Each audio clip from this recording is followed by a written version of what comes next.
بسم اللہ الرحمن الرحیم۔ السلام علیکم ورحمۃ اللہ وبرکاتہ۔ عابد راجہ چینل کی طرف سے آج میں اپنے چاہنے والوں کے لیے ایک بہت ہی خاص اور پیارا عمل لایا ہوں۔ مبارک کلمات جنہیں حضور اکرم صلی اللہ علیہ وآلہ وسلم نے آسمانوں اور زمین کی کنجی قرار دیا ہے۔ یہ کلمات پڑھنے سے آپ کے لیے آسمان اور زمین کے دروازے کھل جائیں گے، یعنی رزق کے دروازے بھی کھل جائیں گے اور کامیابیوں کے دروازے بھی کھل جائیں گے۔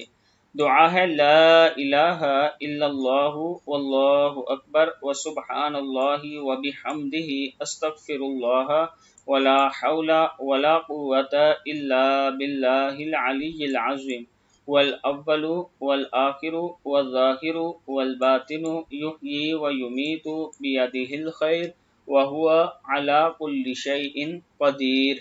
صالحین کے ارشاد کا خلاصہ یہ ہے کہ جو شخص صبح و شام 10 بار پڑھ لے اس کا دامن مرادوں سے بھر جائے گا اور قرب خاص کی منزل حاصل ہوگی، یعنی اللہ تعالیٰ کا قرب بھی حاصل ہوگا اور رسول اکرم صلی اللہ علیہ وآلہ وسلم کا قرب بھی حاصل ہوگا۔